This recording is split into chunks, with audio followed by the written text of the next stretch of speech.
La vida es cíclica como la bolsa, ¿no? Entonces la vida tiene altibajos, tiene subidas, tiene bajadas, tiene, como las montañas rusas, también tiene caídas pronunciadas, pero siempre se trata de conservar un poco lo que llamo yo la esperanza, ¿no? Entonces yo tuve una época mala, o muy mala podría decirse si se ve desde fuera, que fue cuando monté la primera empresa que fundé con un par de socios, que la empresa fue, digámoslo así, bastante mal, o mejor dicho, nos fue bien, pero demasiado tarde.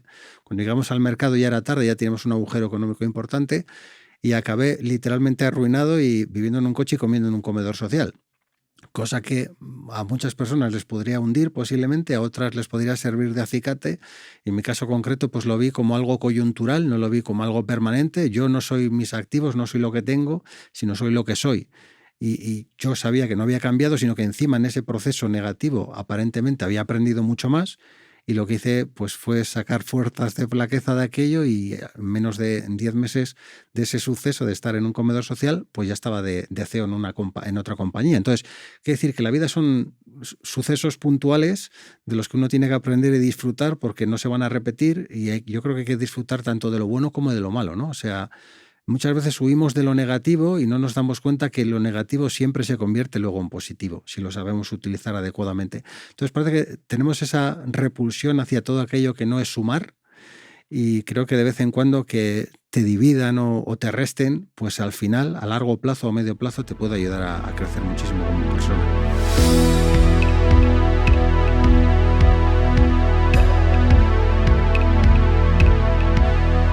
Bienvenidos a Progresivo Podcast, una comunidad de éxito donde entrevistaremos a personas destacadas por su mentalidad de grandeza. Aquí compartiremos los retos, sacrificios y victorias que han vivido y que los han llevado a formar su camino de éxito. Yo soy Alberto Larracilla. Y yo, Alicia Avellaneda, y esto es Progresivo Podcast. Hoy tenemos como invitado a José Ángel García, conferencista de TEDx en 3 ocasiones y Expo Coaching en 2 ocasiones.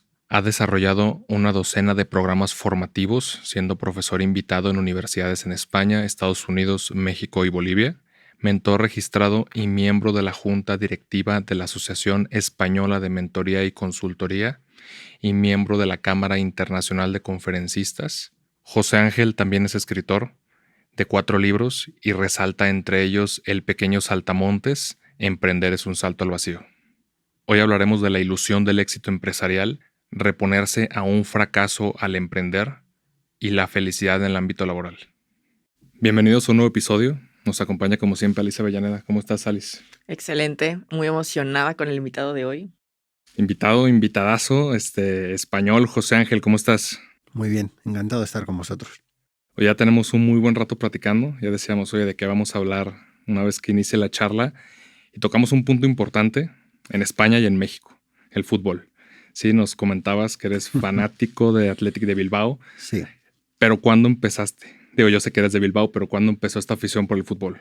Pues yo creo que tiene que ver en mi club en concreto tiene que ver con los valores. Desde la propia educación de los niños, yo empecé muy chiquito ya, lo típico, ¿no? El típico regalo de la camiseta y el balón de fútbol que era más grande que yo en aquella época.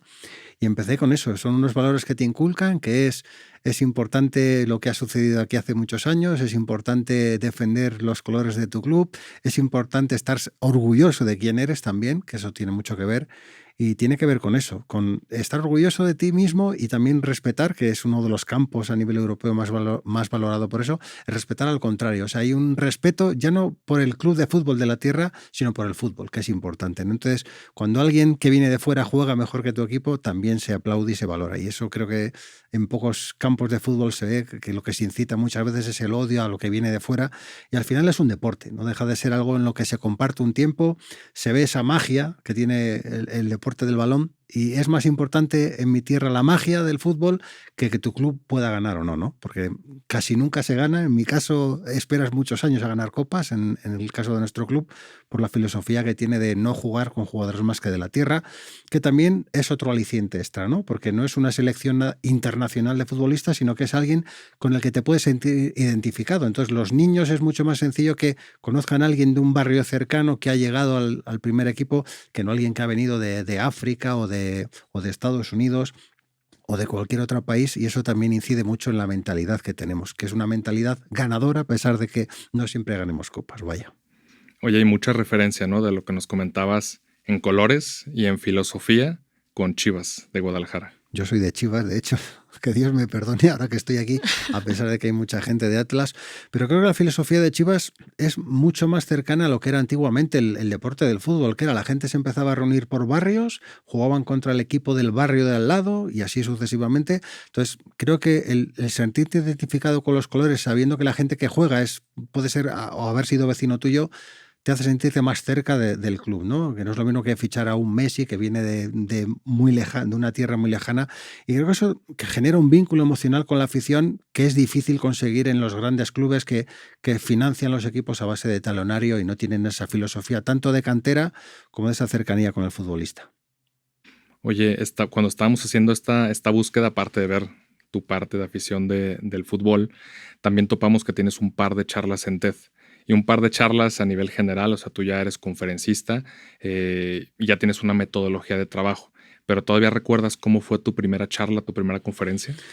Pues tengo 3 charlas TED en concreto, que es un número bastante potente. No hay mucha gente que tenga 3 charlas TED, que para mí es todo un hito, pero recuerdo la primera charla como la última que he impartido hace poco. En todas, en mi caso al menos, en todas hay nervios. Quiere decir, está esa inquietud de gustar al público, decir algo que pueda resonar, que pueda permanecer en la memoria, y cada vez es más complicado, ¿no? Porque a pesar de que puedes dotar a la charla de conocimientos, de una parte técnica, de unas slides atractivas, también tiene que ver con llegar al alma de las personas y eso es lo más complejo. Y complejo porque si te fijas los mensajes ya están como muy encorsetados, todo el mundo repite unos mismos patrones y cada vez es más difícil tocar el alma de la gente que va a una charla.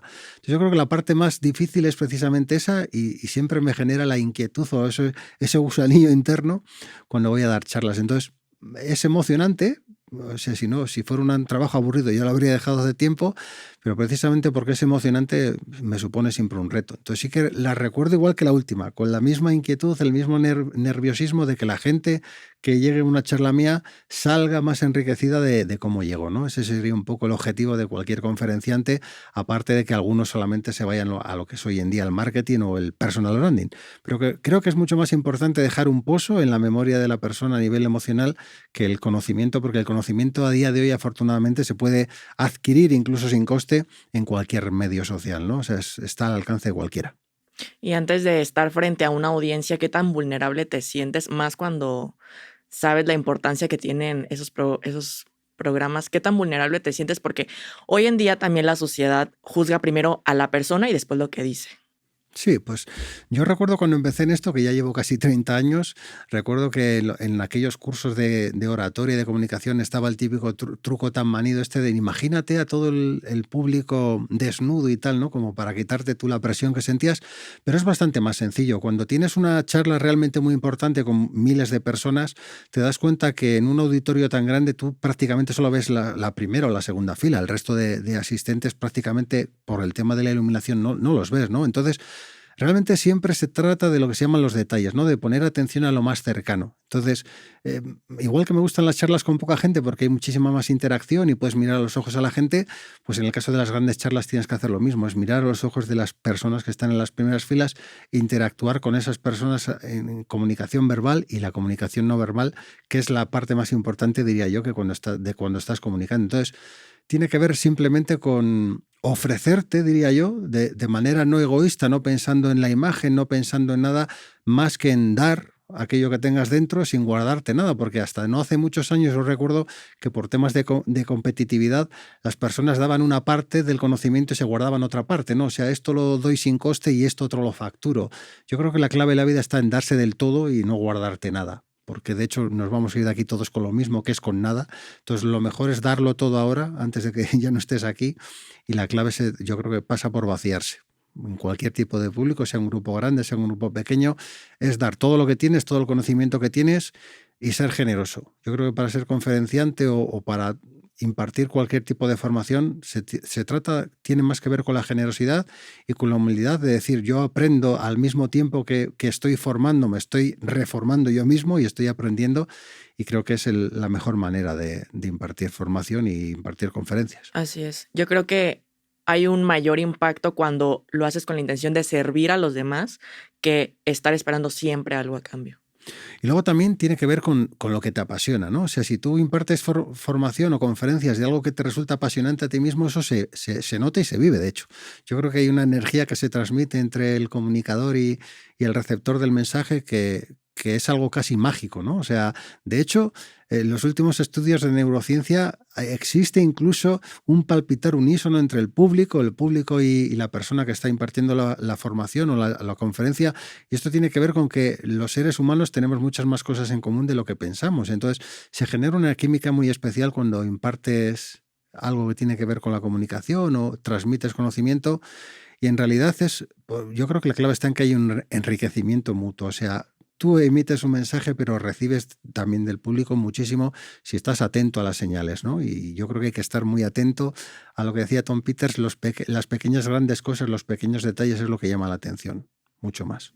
De hecho, dentro de los puntos clave de la marca personal que mencionan una marca es una historia. Sí, tuvo que haber una carrera y tuvo que haber una trayectoria para llegar a ser quien eres hoy, pues que es mucho de lo que está este programa.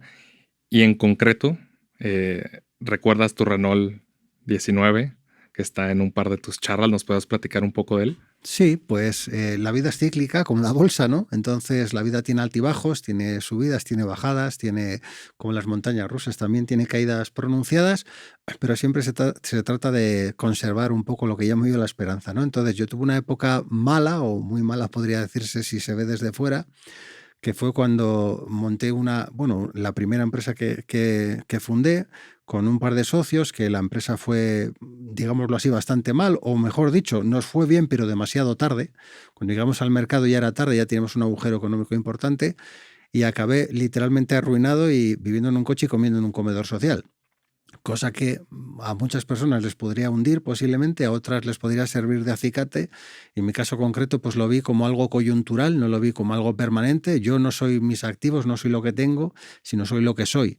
Y yo sabía que no había cambiado, sino que encima en ese proceso negativo aparentemente había aprendido mucho más, y lo que hice pues fue sacar fuerzas de flaqueza de aquello, y en menos de 10 meses de ese suceso de estar en un comedor social, pues ya estaba de CEO en otra compañía. Entonces, quiere decir que la vida son sucesos puntuales de los que uno tiene que aprender y disfrutar, porque no se van a repetir, y yo creo que hay que disfrutar tanto de lo bueno como de lo malo, ¿no? O sea, muchas veces huimos de lo negativo y no nos damos cuenta que lo negativo siempre se convierte luego en positivo, si lo sabemos utilizar adecuadamente. Entonces parece que tenemos esa repulsión hacia todo aquello que no es sumar, y creo que de vez en cuando que te dividan o te resten, pues al final, a largo plazo o medio plazo, te puede ayudar a crecer muchísimo como persona.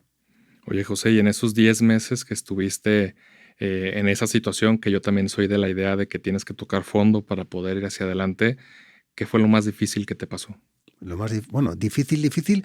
Yo cuando estaba en esa mala situación, yo estaba dando conferencias todavía, ¿de acuerdo? Entonces, yo recuerdo una situación muy concreta. Hay una cadena de alimentación europea, se llama Carrefour, y recuerdo ir con el famoso Renault 19, aparcar el coche, ir a asearme, porque lógicamente estaba viviendo en mi coche en aquella época y no tenía más recursos, no tenía lógicamente para ir a un hotel, y recuerdo ir al centro comercial para asearme en el baño, y después de eso salir a mi coche, salir lógicamente con mi traje, mi corbata, ir a dar una conferencia en aquel caso había unas 800 personas, ¿no? O sea, y salir totalmente mentalizado con la misma positividad que podría tener si viniera de mi casa y acabara de ducharme con agua caliente. Entonces, es que lo que yo tenía para transmitir no tenía nada que ver con la situación coyuntural que yo estaba pasando. Entonces, ¿tenía el mismo conocimiento? Sí.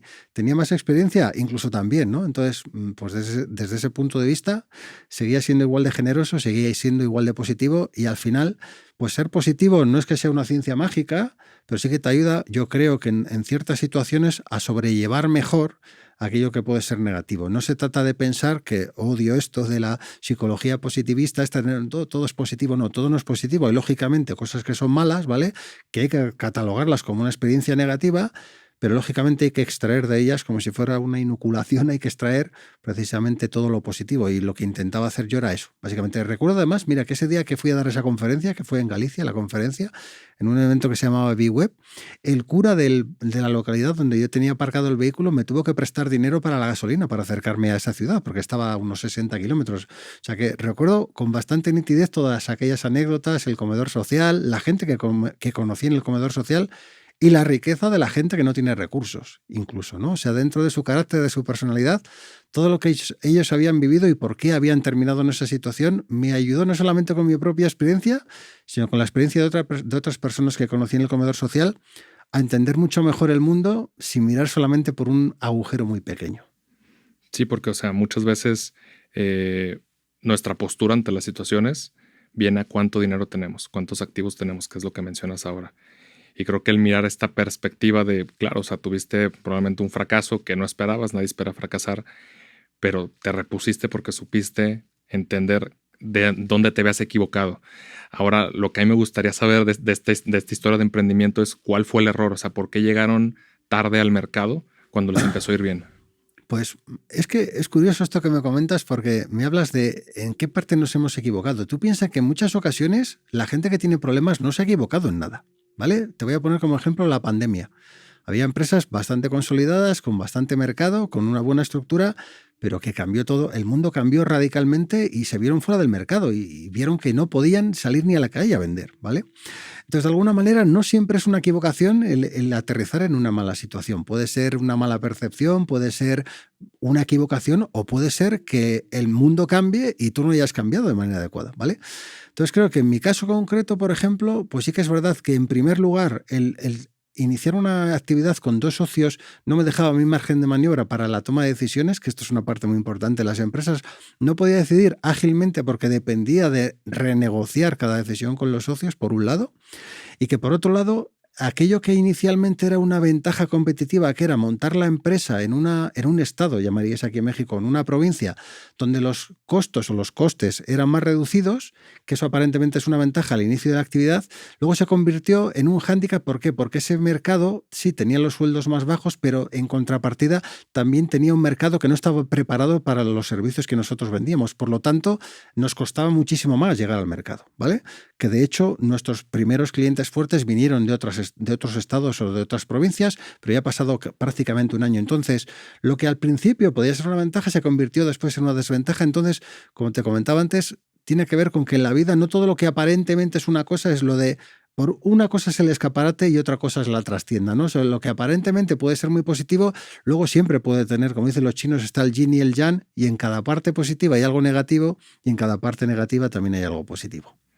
Sí, de hecho me gustaría conectarlo con el arte marcial Aikido y relacionado ya con la resiliencia. Tienes una charla que habla de ello y mucho de tu formación y de tu cambio, ¿no? en tu trayectoria ha ido hacia la cultura oriental.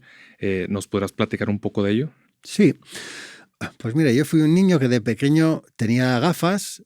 Cuando era todavía más pequeño tenía un ojo vago, que se llama, y tenía una especie de parche pirata puesto dentro de la gafa para activar más el ojo que era vago, lógicamente. Y sufrí bullying en el colegio, lo que a día de hoy se ha puesto de moda como el famoso bullying, que esto es desde tiempos inmemoriales, ¿no? Pero bueno, yo lo sufría en su día. Y lo típico, pues había gente que me intentaba agredir y demás, y yo comencé haciendo artes marciales también bastante joven, y comencé en karate Shotokan, realmente, ¿vale? Lo que me di cuenta es que cuando yo me intentaba defender, por otro lado estaba agrediendo a la otra persona, y tampoco me parecía correcto ni ético. Igual que yo no quería que me agredieran, tampoco quería agredir a nadie. Entonces, los deportes, lo que se llama de contacto, como es el karate o el taekwondo, otro tipo de artes marciales, no me encajaba, y fue cuando derivé o aterricé en lo que, como tú bien has explicado, es el aikido, que es un arte marcial que fundó Morihei Ueshiba en los años 60 del siglo pasado, muy interesante, que es un nexo entre diferentes artes marciales que lo que busca es no utilizar la fuerza contra nadie, no hacer daño, sino intentar convencer a la otra persona o hacerle desistir en su actitud y usar su propia fuerza en su contra, de alguna manera, ¿no? Entonces lo que se hace, se trata de proyecciones, luxaciones, inmovilizaciones, algo que no tiene que ver con agredir, con dar un puñetazo, una patada, y me pareció mucho más honesto ese arte marcial, mucho más cercano a lo que es el bushido, al arte marcial, que cualquier otro arte que tenga que ver con golpear, con agredir, con pegar, ¿no? Entonces, aterricé ahí. De ahí yo siempre ya estudiaba al mismo tiempo de forma paralela filosofía griega en su día. De la filosofía griega al mismo tiempo que cambié de arte marcial, aterricé en el hinduismo. Del hinduismo pasé ya al Soto-Zen y del Soto-Zen aterricé en el taoísmo, que era lo que más me convencía de la cosmovisión del mundo, de lo que yo esperaba del resto de las personas, que era cero en ese caso, y de lo que tenía que esperar de mí también para no frustrarme, que también tenía que ser cero. Y ahí comprendí un poco más que la vida es mucho más simple de lo que nosotros queremos hacerla y que todo es mucho menos complicado de lo que parece, ¿no? Se trata de fluir, nunca mejor dicho, como dicen los taoístas, del famoso no del wu wei, que significaría no acción, que parece que es la pasividad, sino la palabra, el concepto real es wei wu wei, que significa hacer no haciendo. Se puede hacer mucho no haciendo nada, no siendo egoísta, no interfiriendo con la naturaleza, no haciendo daño a otras personas, y eso es un poco el concepto de vida que intento llevar a día de hoy.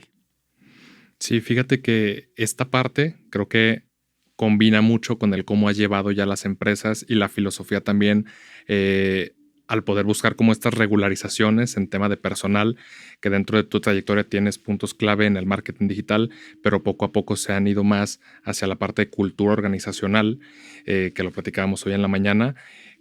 ¿Cómo tú has planteado esta metodología ya en el mundo empresarial? Pues cuesta, porque para las empresas es complejo todo esto. Mira, el marketing es una especie de, yo diría que de humo, ¿no? O sea, porque es una especie de vender algo transmitiendo conceptos que en muchos casos hasta no hace muy poquito tiempo no se ajustaba mucho lo que era la comunicación o el marketing de lo que las empresas luego eran realmente. Entonces creo que había una dicotomía entre la empresa real y la empresa ficticia o la empresa que vendíamos de cara a los clientes o la captación. Entonces yo ahí tuve un serio problema ético en el sentido de decir, yo sé comunicar, incluso conozco las técnicas que podríamos llamar de manipulación coercitiva, cómo hacer o cómo convencer a una persona, porque estaría en la manipulación coercitiva, otro escalón por debajo estaría lo que se llama el pensamiento inducido, y ya lo tercero sería la honestidad, ¿no? Y yo tengo una frase que es la honestidad fideliza, que la utilizo en todas mis charlas y todos mis cursos, que tiene que ver con ser realmente como eres, no mostrar a tus clientes nada que no seas, para que la gente no se genere expectativas que luego no se cumplan, ¿no? Entonces, ¿qué mejor manera de tener un cliente fidelizado que siendo honesto? Siendo honesto, ¿por qué? Porque la gente ya no te ve como una marca, sino te ve como alguien cercano a ti. Y hay una cercanía que es casi emocional. Entonces la gente va a defender tu marca no porque sea una marca con un nombre determinado, sino porque realmente hay unos valores asociados que no son como los de marketing, que antes se asociaban, se vendían, pero no se cumplían, sino que realmente aquello que dices es aquello que cumples. Antes hablabas del storytelling famoso, ¿no? Pero es que el storytelling, si luego no se hace aquello que se predica, no sirve de nada. Entonces, yo creo que la vida se trata más de hacer que de decir. Se trata más de ser que de aparentar. Y esa es la diferencia que yo aprendí gracias al Aikido. No se trata de ser el más fuerte, sino de realmente ser efectivo, no eficaz, sino efectivo. Y se trata mucho más de no tener por qué hacer daño a nadie para imponerte, sino que las grandes ideas se pueden imponer cuando las personas son razonables. Entonces se trata más de reeducar, te diría yo, a los empresarios, a los directivos en este caso, para bajarles de ese pedestal que tienen de grandes directivos, de grandes mandos, de un tipo de vida muy determinado, y bajarles un poquito más a la tierra, ¿no? Yo, de hecho, ahí en el País Vasco, que es de donde vengo, he sacado, para hacer cursos de trabajo en equipo, he sacado en barcos de pesca de cerco a directivos, y les he puesto unas, lo que llamáis aquí polainas, unas botas de plástico, les he puesto un sombrero de estos típicos de pescador y les he puesto con una pala a echar paladas de hielo para que vean lo que es el trabajo de equipo, no que lo vean en una diapositiva, en una slide, sino que lo vivan, ¿no? Y cuando tú vives algo, el aprendizaje experiencial es mucho más que el aprendizaje que llamo yo optativo con un simple texto puro y duro. La gente, como se suele decir ahí en España, de boquilla puede decir muchas cosas, pero la realidad en muchos casos luego disiente bastante de lo que realmente uno dice. Y creo que los directivos tienen que bajar un escalón por debajo, mezclarse, nunca mejor dicho, con las personas que trabajan en su organización para que conozcan la realidad. La realidad no es lo que se habla en el comité de dirección. La realidad es lo que conoce el último mozo de almacén, el último auxiliar, el bedel, el conserje de un edificio o de una empresa.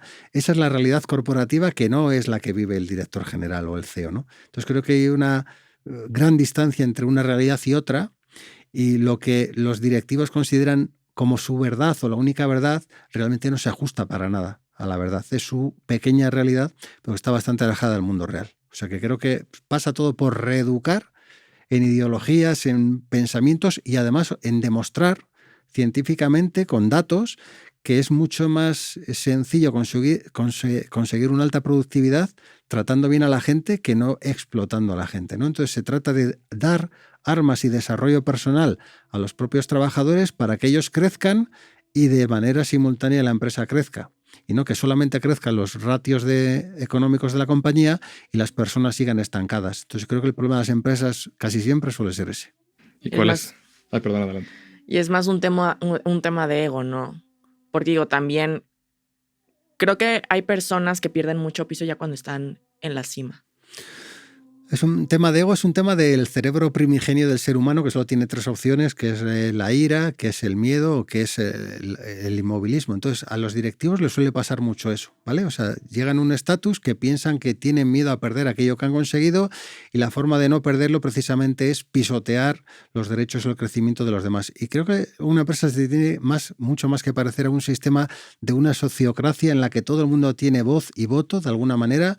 Incluso yo que vengo del País Vasco, pues mi modelo ideal de empresa sería incluso una cooperativa, ¿no? En la que el propio trabajador tiene una pequeña parte del accionariado de la empresa y la ve como suya. Claro, estar enamorado de tu trabajo y de tu empresa es mucho más sencillo si una pequeña parte de los beneficios te la llevas tú y no solamente si una persona se lleva el beneficio del trabajo de todas las personas que allí trabajan. Entonces creo que tiene mucho más que ver también hacia dónde va el mundo, o por lo menos alguna parte del mundo bastante más avanzado, y tiene que ver todo con todo esto, que tiene que ver con los derechos de las personas, con las emociones de las personas, que de hecho mucho que ver con las neurociencias tiene todo esto, ¿no? O sea, al final se está demostrando científicamente que es más productivo tener contento y feliz a un trabajador, esto de hablar de la felicidad laboral, que no tenerlo a disgusto y echando pestes de tu propia empresa. Y de hecho eso se nota cuando tú entras a un establecimiento y el mesero, que decís aquí en México, o el camarero en España, te sonríe y te sonríe sinceramente, eso es porque está a gusto con su empleo, con su salario, con las condiciones laborales, con su jefe.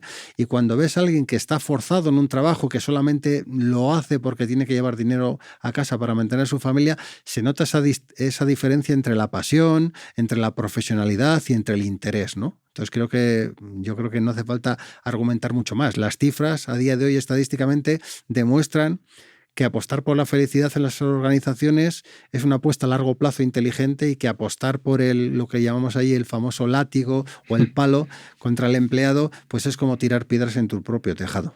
Sí, justo de esto hablábamos, ¿no? Cuando veníamos de camino, las diferencias entre estos temas de cultura organizacional, y demás puntos en general entre México, España y sobre todo temas de Unión Europea, y de cómo las posibilidades de México eran muy altas y las expectativas de crecimiento eran muy altas, pero que mucho dependía de las empresas y también de su relación con el Estado para poder crecer y de pues ya distintas ideologías y formas de trabajo. De hecho, aquí regularmente tú tienes a un empleado y hablamos de los días de vacaciones y todo esto, pero si está más tiempo en la oficina es porque eres más productivo. Entonces ya entras en temas de ego como empleador, de asomarte y decir, oye, todos están trabajando, entonces la empresa va bien.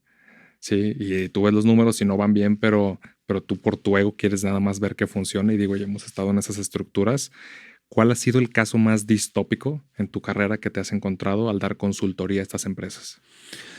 Pues yo me he encontrado casos muy curiosos mira, en una empresa de 50 trabajadores en la que uno de los 2 socios, que estaban a partes iguales en la sociedad, uno de los socios era tan sumamente egoísta que no conocía ni el nombre de los 50 trabajadores, ¿de acuerdo? Que pasaba por allí como alma que lleva al diablo, salvo cuando llegaba a su despacho, que era como su especie de espacio seguro.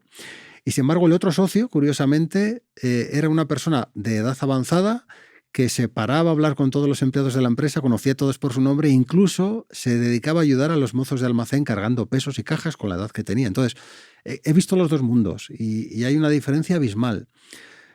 Yo creo que hay que fomentar que desde todas las instituciones públicas, las empresas privadas, hay que fomentar que Mira, en mi caso concreto, cuando selecciono una persona para la empresa en la que estoy trabajando actualmente en Capital Humano, para mí es más importante que tenga unos buenos valores humanos, que sea una buena persona, lo que llamo yo, a la formación académica que tenga, porque la formación académica se puede volver a retomar, se puede volver a impartir, incluso se puede actualizar, porque alguien con un grado de hace 10 años no está actualizado, salvo que realmente dedique tiempo a ello, ¿vale? Pero sin embargo, los valores humanos que vienen, como digo yo, desde la cuna, es mucho más difícil reorientar todo eso. Entonces creo que las empresas debieran apostar más por tener buenas personas trabajando en sus organizaciones, aunque luego tengan que invertir una parte o una pequeña parte más elevada en formación. Creo que se basa en dar trabajo a las personas que sirven de ejemplo para que el ejemplo de la sociedad poco a poco vaya cambiando, ¿no? Entonces yo creo que se puede hacer mucho, no hace falta hacer mucho con demasiados recursos, sino tiene que ver con hacer mucho con lo poco que puedas tener ahora y ya es bastante. Entonces, si todos hiciéramos ese pequeño esfuerzo diariamente, pues el cambio en una semana o en 15 días sería brutal. Pero claro, tenemos que ir a la empresa, pues como hablábamos antes de las conferencias, hay que ir a darlo todo, que decís aquí en México, ¿no? O sea, voy a darlo todo. Pues hay que darlo todo. Para bien o para mal, yo creo que siempre es mucho más positivo el vaciarse, el darlo todo.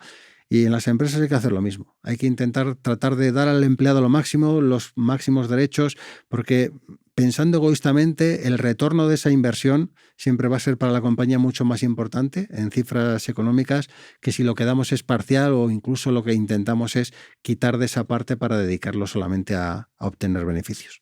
Ahora que mencionas eso de siempre darlo todo, en ese proceso siempre va a haber baches también. Y mencionabas en una de tus charlas, nunca abandones un sueño por un fracaso. ¿Qué situación, en qué situación te has visto tú que hayas considerado como un fracaso y que tal vez hayas abandonado un sueño o tal vez lo hayas superado y sí hayas seguido adelante? Mira, yo la verdad es que sueños no he abandonado ninguno, a pesar de ya tener una edad curiosa, pero los sueños lo que hago es cambiarlos de fecha, no los cancelo.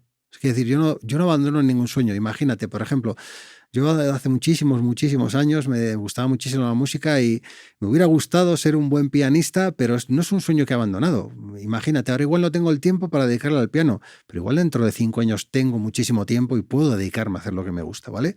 Entonces, yo no abandono ningún sueño, sino que tengo un cuaderno en el que cambio de fecha ciertas cosas y las voy aplazando en el tiempo. De hecho, creo que la gente se frustra muchísimo por poner esto que llamamos objetivos de fechas límite concretas, ¿no? O sea, a ver, si es que las fechas, cualquier objetivo tiene que ser moldeable, hay que modificarlo. Entonces creo que hay que aprender a que no siempre vamos a tener lo que deseamos, es que eso es un gran problemón en la humanidad. O sea, que queremos conseguir siempre aquello que nosotros deseamos, pero es que existen otras personas y otros deseos, y lo que yo deseo, pues igual choca frontalmente. Esto es como cuando hay una olimpiada y dicen, bueno, van a participar 10 personas y hay 3 medallas. Bueno, hay 7 personas que no se la van a llevar. ¿Qué van a entrar en depresión, acudir a un psiquiatra después de la competición? Pues no, hay otras competiciones, aparte de las olimpiadas está el campeonato del mundo, está el campeonato de Europa, ¿me explico? Entonces, no se trata de quitar nada, sino de intentar ajustar esa agenda y también darte cuenta de que todo aquello que deseas no lo vas a conseguir. Entonces, claro, si solo deseas y tienes deseos, solamente vas a tener frustraciones, porque es más, de hecho, está estadísticamente demostrado que yo, que trabajaba en el sector de alimentación, el 84% de los productos que se lanzan al mercado hoy, al año siguiente no están en los lineales ya de un Walmart, por ejemplo, han desaparecido. Eso quiere decir que es mucho más sencillo estadísticamente fracasar que tener éxito con una referencia nueva, ¿no? Entonces, partiendo de esa premisa ya que es mucho más probable fracasar que tener éxito, hay que ajustar el volumen de intensidad de las emociones precisamente a esa coyuntura, ¿no? O sea, fracasar es lo habitual, pues vamos a disfrutar muy bien del éxito para que cuando sigamos teniendo fracasos podamos seguir siendo persistentes o resilientes hasta que llegue el siguiente éxito. Pero se trata de disfrutar del camino entre éxito y éxito, ¿no? Que siempre va a estar nublado, lleno de fracasos. Se trata de disfrutar de la vida porque la vida es irrepetible y es un milagro. Entonces creo que lo más importante no se trata de disfrutar de ese chute que tenemos ahí de ciertas sustancias químicas cuando tenemos un éxito, que en muchos casos además, curiosamente, durante ese periodo no llegamos a disfrutarlo y luego nos pasamos posiblemente 5 o 10 años frustrados recordando que aquel momento que tuve y encima no lo viví o no lo hice intensamente. Entonces creo que se trata más que de superar nada, se trata de saber que la vida es cíclica y que está más llena de malos momentos que de buenos, y tenemos que saber dar esos saltitos de uno a otro que nos vayan llevando pues de pequeñas alegrías en pequeñas alegrías, creo yo. Sí, de hecho nos mencionas tu etapa en el sector alimenticio, pero ¿en qué momento brincaste, digo, al tema de conferencias y ya cómo encontrar tu vocación? Pues yo realmente muy joven, ya con 18 años me acuerdo, cuando empecé, trabajé en grandes cuentas, para mi edad era todo un logro, y recuerdo que se me daba también vender, que empecé enseñando a vender a los distribuidores que se encargaban de hacer la distribución logística de la mercancía que vendíamos nosotros, ¿de acuerdo? Que yo empecé en el sector lácteo. Y recuerdo que los distribuidores, los dueños de las distribuidoras me decían, oye, tú que vendes también a los grandes clientes, ¿por qué no le enseñas a mis vendedores a vender a los pequeños clientes? Y yo comencé así, comencé impartiendo cursos de técnicas de venta y negociación comercial.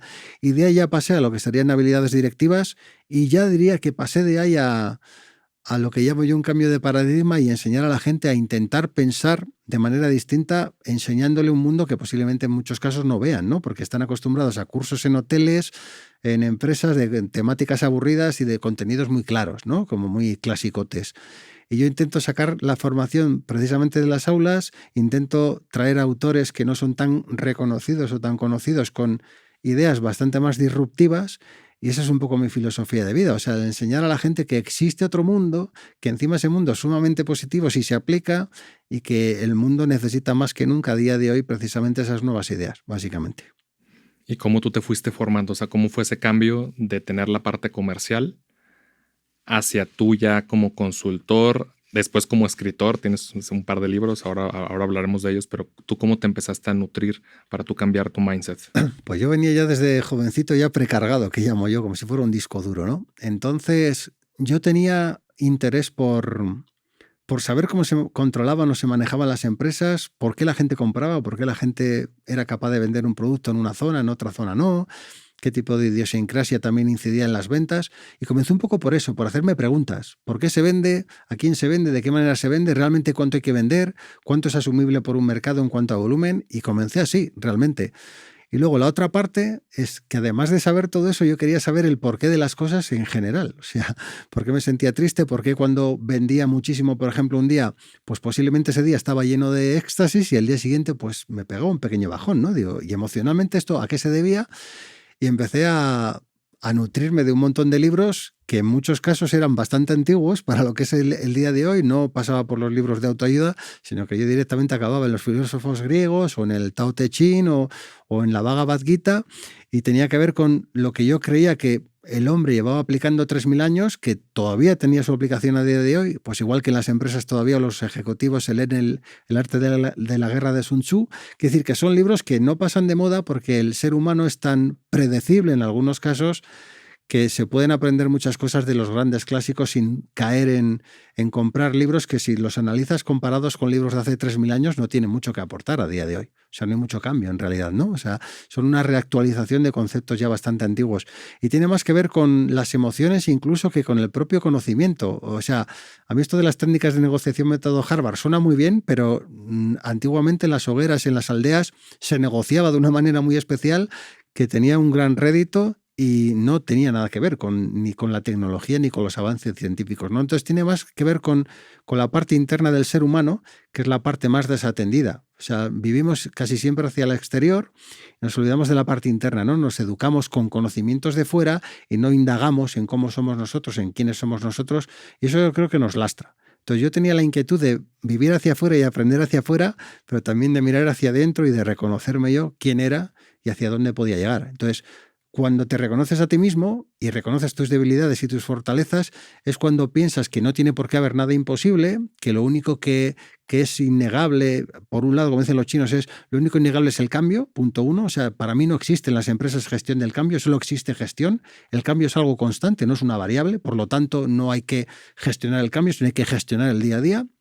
Y luego también otra cosa que es importante es que hay una certeza que es la muerte, que vamos a pasar todos por ella. Entonces, sabiendo que esto es finito, pues lógicamente intento vaciarme en todo lo que hago porque pienso que es irrepetible, cada día, ¿no? Cada día es irrepetible. Entonces, intento dar lo mejor de mí mismo en cada situación, en una conferencia, con mi pareja, con mis amigos, y lo que trato es de hacer sentir bien a las otras personas porque ese momento no va a volver nunca. Y en esa etapa en la que tú decías, es que yo siempre le estaba buscando el porqué a las cosas. A mí también me pasa eso, de que es como, ¿y por qué esto? ¿Y por qué? O sea, siempre me estoy cuestionando cómo sales de eso allá, estar como un poco más consciente, seguir fluyendo, porque igual ahorita platicando me mencionabas, es que no, tal vez no está mal hacernos preguntas, simplemente es hacernos las preguntas correctas. Sí, porque es que creo que el problema que tenemos es un problema serio con el tema de la frustración, ¿no? O sea, nos generamos ese deseo, ese ímpetu hacia algo, un objeto, una persona, una emoción, y ya estamos absolutamente condicionados. En realidad no estamos fluyendo, estamos esclavizados por un deseo, por una ansiedad, por un apego. Entonces, mi forma de pensar, que es mucho más oriental que europea en este caso, pues me lleva a tener claro que todo fluye y es más, de todo aquello que fluye hay una parte, vamos, minúscula que depende de mí. O sea, yo puedo influir en una pequeña porción muy pequeña de otra pequeña porción de otra cosa, ¿no? Entonces, no siento esa culpabilidad de decir, no, es que la vida está conspirando contra mí, o otras personas que dicen todo lo contrario. No, es que si tú piensas o deseas algo, el universo va a poner todo justo en el lugar que tú quieres. Eso es absolutamente ficticio. O sea, el universo ni conspira contra ti, ni está poniendo todas las piezas para que llegue a tu cuenta bancaria pues 1.000.000 de pesos, ¿no? O sea, esto es así de simple. Entonces, se trata de saber que un día puede ser un día muy bueno, el día siguiente puede ser un día mediocre y el día siguiente, pues la vida te va a sorprender.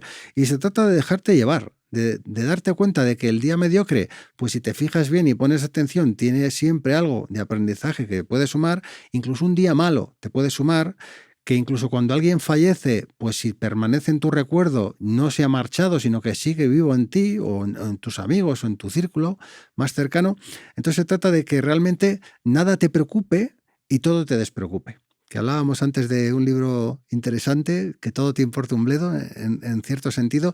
No es que todo te importe un bledo, sino que tú no te autocondiciones para que todo lo del exterior te esté condicionando a ti, ¿vale? O sea, te esté lastrando, te esté pesando. Se trata más de dejarte llevar, de pensar en positivo y de si todo lo que tú crees o esperas positivo no sale tan positivo como tú crees que mereces, pues seguir insistiendo. Esto se trata yo creo que se trata más de perseverancia, de creer en tus posibilidades y saber que si sigues una línea, estadísticamente también es muy probable que consigas alcanzar un resultado, pero no porque el universo te vaya a poner nada a tu favor, sino que lógicamente si tú insistes, llegará un punto determinado en el que las circunstancias se den adecuadas para que tengas un resultado positivo. Pero no se trata de magia, no se trata ni del karma ni de cosas de este estilo, sino se trata realmente de que tú has apostado por algo, has creído en ello y obviamente en algún momento determinado posiblemente llegue.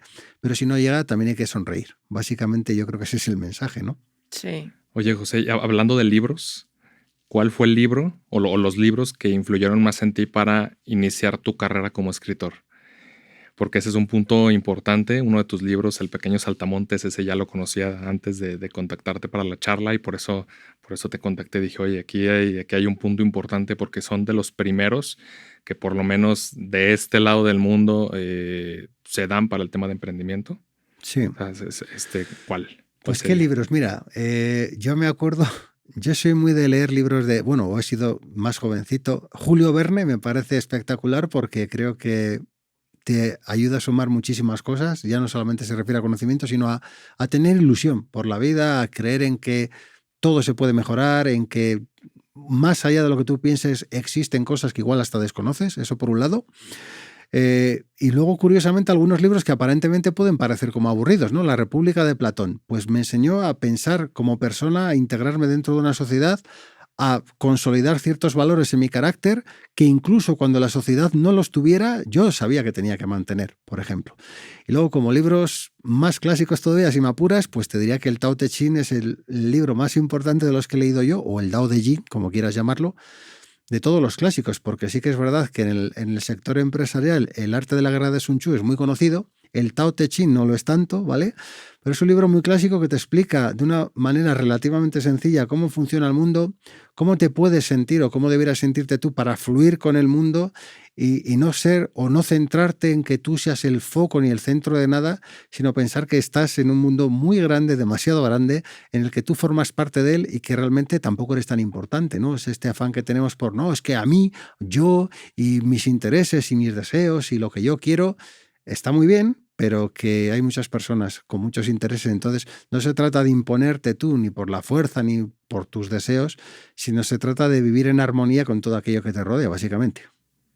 Oye, esta parte de los libros a mí me parece muy importante porque de seguro, digo, y ahorita me platicarás, tienes una metodología para una vez que tienes toda esta información, técnica, hay otra información que es más, ¿cómo llamarla? Como emocional, sí, que puede conectar con las personas.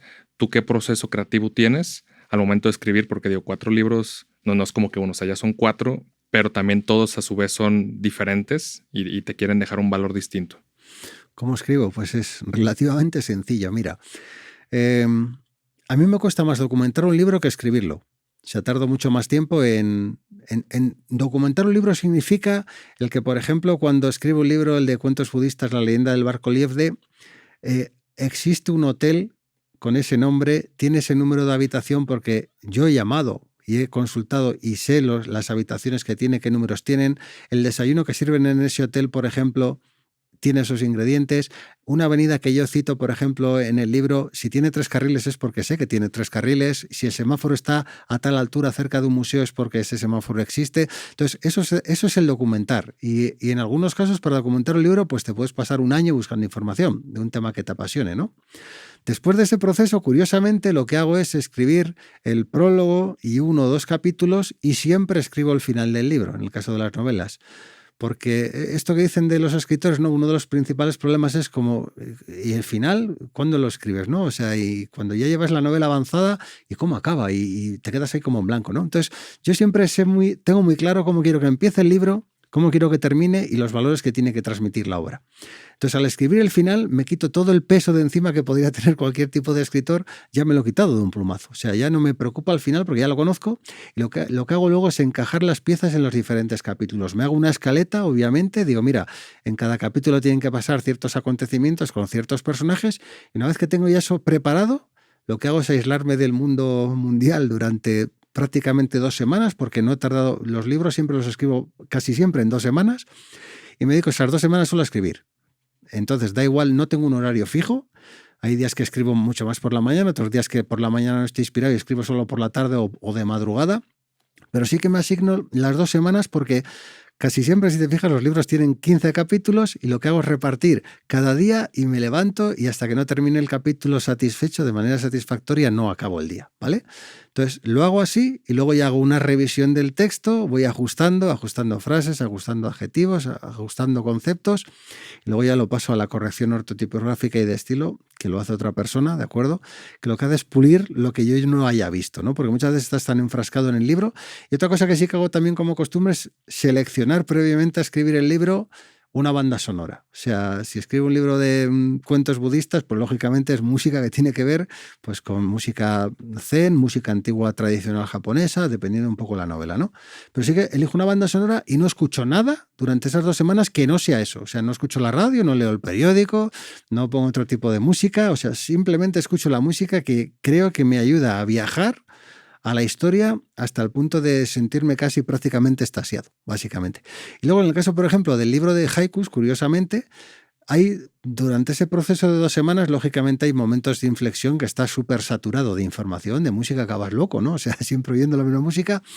Y el libro de haikus lo escribí curiosamente cuando estaba escribiendo el libro de cuentos budistas, La leyenda del barco Lievde, pues lo que hacía en los momentos que estaba saturado de información sobre la novela, pues me dedicaba a desconectar, a apagar la música y en total silencio pues escribí los haikus, el libro de haikus. Entonces, el libro de haikus está entrelazado entre la escritura de diferentes novelas y en los ratos que tenía de estrés, digámoslo así, con la historia, pues lo que hacía era desenchufar, desconectaba el enchufe, me quedaba en cero, me quedaba, ¿sabes?, totalmente en plenitud o en vacío y me dedicaba a escribir haikus, en este caso. ¿Y tuviste algún problema o algún punto de quiebre creativo donde, oye, ya no tengo ideas o donde ya siento que la historia no avanza? ¿Has tenido algún bloqueo creativo? Pues si te digo la verdad, yo creo que lo único que me sobra a día de hoy es creatividad. De hecho, tengo bastantes libros comenzados, que los tengo ahí en el cajoncito, como os decía antes, de, oye, está aparcado ahí y en el momento... Mira, lo que sí que tengo que... Cuando escribo una novela, un libro tengo que estar al 100% apasionado en el proyecto. Quiere decir que hay veces que he comenzado un libro, lo he dejado aparcado 3 meses y lo he retomado después porque tengo que estar totalmente convencido de aquello que voy a escribir. Y tengo que estar enfrascado en ese pequeño mundo de esa novela en concreto. Entonces, hay veces que digo, este libro en mi momento emocional actual no me interesa porque quiero transmitir otra cosa en la novela.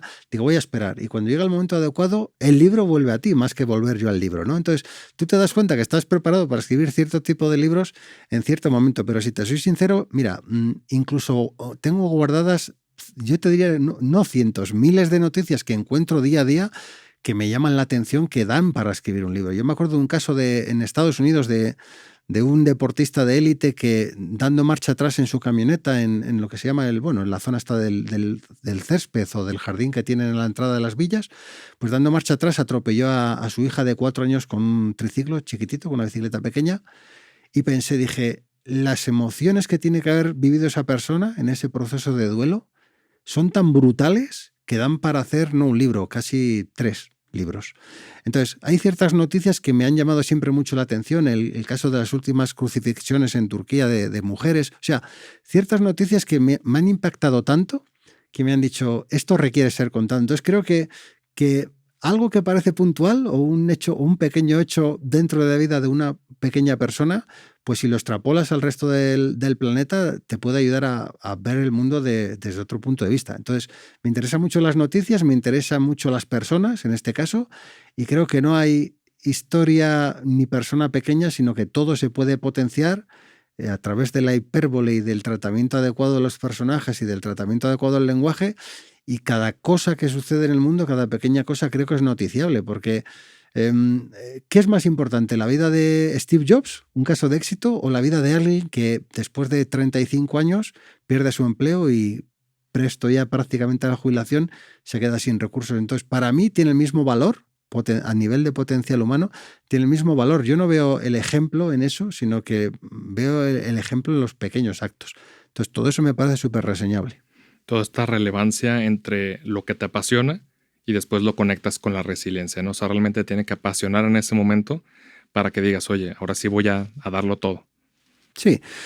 Hombre, resiliencia, es que la vida es resiliencia. O sea, yo escuchaba el otro día una frase, la vida no tiene ningún... ¿Cómo era la frase? La vida no tiene ningún sentido intrínseco. Digo, la vida sí tiene un sentido intrínseco, que es el de la permanencia. O sea, la vida quiere perpetuarse. Cualquier célula, ninguna célula quiere morir, mucho menos las personas, ¿no? Entonces, ya existe un motivo de vida, por lo pronto. O sea, la gente, cuando se va de aquí, se va dolida, o sea, porque quiere seguir, quiere mantener la vida, quiere mantener las relaciones humanas que tiene, quiere mantener a su familia, quiere dar cobijo a aquellos que quiere, ¿no? Entonces, de alguna manera, siempre hay un sentido muy importante, y ese sentido lo tienen todos los seres humanos. No solo lo tiene Steve Jobs, no lo tiene la reina de Inglaterra, que ha fallecido hace poco, ¿no? O sea, a mí me preocupa mucho más, por ejemplo, los países en los que estuvo Inglaterra como colonizándolos, ¿no? De alguna manera imperialista, cómo quedó aquellas personas, cómo quedaron dañadas, o los recursos que les quedaron después de aquella experiencia. Para mí es mucho más reseñable, por ejemplo, que la vida de la reina de Inglaterra. Entonces, por ejemplo, en países como la India, que ahora están de moda, porque no, los países BRICS y tal, como ese potencial de crecimiento, la distancia brutal que hay entre los ricos en la India y las personas que no tienen ni para comer, para mí eso es lo más importante. Y hay mucha más gente que está pasando hambre que la gente sobre las que queremos contar casos de éxito. Entonces, para mí los casos de éxito realmente no tienen ningún valor como éxito, porque, claro, tener éxito cuando todo son facilidades no tiene ninguna enseñanza, que hablabas de resiliencia. Uh-huh. La clase humilde, la gente que hace tacos en un carro y que lleva media vida haciéndolo, tiene mucho más, para mí es mucho más reseñable que un Carlos Slim, para que nos entendamos, ¿de acuerdo? Porque las particularidades de su vida, cada día de su vida, tiene muchas más anécdotas que el caso de una persona que está forrada de dinero, que llega allí y todo se lo hacen. En su casa le planchan, le lavan, le cocinan. Entonces creo que el valor del ser humano está en aquello que puede hacer con las manos. Y esa parte la hemos perdido en la inmensa mayoría de los casos, salvo los ricos que todavía consideran la artesanía como algo de cierto valor, pero la clase media ya no le da incluso ni valor a la artesanía, y realmente lo único que tiene de bueno el ser humano es que es capaz de cambiar las cosas y de mejorarlas a través del arte, a través de su propio trabajo manual, y estamos ahora automatizando todo, claro, estamos perdiendo la esencia de lo que es el hombre, básicamente. Entonces, claro, si perdemos nuestra propia esencia, dejamos de existir, y ahí sí que tenemos un serio problema. Oye, José, llegando al final de la charla, te tengo una pregunta, pues como viste, ¿no? Que le hacemos a todos los invitados. ¿Cuál ha sido el hecho que te ha cambiado, que te ha transformado en tu vida, ya sea profesional o personal, que te lleva a donde estás al día de hoy? ¿Cuál ha sido el hecho que me ha cambiado la vida? Pues mira, yo creo que he tenido un par de ellos. Primero, cuando fui padre me cambió bastante. Cuando me entregaron así una cosita chiquita y tal, eso me hizo darme cuenta de muchas cosas. Y luego posiblemente y curiosamente yo me he casado hace un año prácticamente, me he casado con una mujer mexicana y creo que esa persona, mi esposa Miriam, me ha cambiado mi forma de ver el mundo, por lo tanto me ha ayudado muchísimo a cambiar yo mismo. Entonces, yo era una persona distinta a la que soy ahora gracias a esa relación y creo que es bonito dejarte cambiar y perder parte de tu esencia en esa interrelación. Y el ser humano tiene muchísimo miedo a amar, a darse a esa interrelación. O sea, queremos tener relaciones sin perder nuestra esencia y creo que esa mezcolanza precisamente es la riqueza del ser humano, que el intercambiar con una persona emociones, sentimientos, percepciones, la forma de ver el mundo, en ese caso me ha ayudado muchísimo la esposa que tengo ahora, mi pareja, y creo que me ha cambiado bastante más de lo que yo incluso al principio me podía llegar incluso a imaginar. Sí, pues nos platicabas, ¿no? De que fue uno de los hechos por los cuales cambias de Bilbao y llegas aquí a Mexicolandia. Y platicábamos, ¿no? Las diferencias, Sí, temas de cultura. Pero creo que si ese es uno de los hechos que te ayudó a ser quien eres hoy, pues ahora me llama hace total sentido, ¿no? El dejar Bilbao, el dejar oye, yo hablando del fútbol, ¿no? El dejar el fútbol español sí. y el dejar todo un estilo de vida y hoy cambiar y hoy ser una persona a tu percepción mejor. Pero es que aparte tiene que ver con poder ser feliz. Y yo creo que se puede ser... Mira, cuando tú ves un documental de África y ves a los niños descalzos con un balón que está hecho con tripas de cualquier animal, es decir, cuando tú ves eso y ves la cara de sonrisa y de felicidad que tienen los niños que no tienen nada, o cuando hay un terremoto en México y los adultos estamos sufriendo, y sin embargo ves a los niños que todavía son capaces de jugar, o en Ucrania recientemente, incluso en la guerra, que los niños tienen esa facilidad para jugar, te das cuenta que lo más importante en la vida es alcanzar ese punto de felicidad, y ese punto de felicidad no te lo da un país, no te lo da un hogar, no te lo da una casa, no te lo da un coche, te lo da posiblemente quién eres tú, cómo te sientes contigo mismo y cómo te sientes con la gente que te rodea. Entonces hay que saber elegirte muy bien a ti mismo, cultivarte muy bien a ti mismo y también elegir muy bien las personas con las que interactúas o tu pequeño círculo de amigos, llamémoslo así. Oye, amigo, pues te agradezco esta charla. ¿Cómo te pueden encontrar las personas en redes sociales, en LinkedIn? Pues en LinkedIn José Ángel García López no tiene ninguna pega y con el aspecto que tengo con tanto pelo y tal, pues si me buscan en YouTube también con nombre y apellidos van a encontrar bastante material que tengo sobre taoísmo, sobre empresa, hay un poco de todo, ¿no? Desde el marketing digital hasta filosofía oriental y creo que también es una evolución que he tenido que también es importante, ¿no? Conocer. Oye, amigo, pues te agradezco mucho la charla, el tiempo, el viaje también. Y pues recuerden que todo avance ya es progreso. Efectivamente. Gracias, encantado de tenerte aquí. Muchísimas gracias a los dos. Muchas gracias por escucharnos hoy. Si disfrutaste esta charla, compártela y síguenos en redes como @avanceprogresivo. Nos vemos la próxima semana en Progresivo Podcast.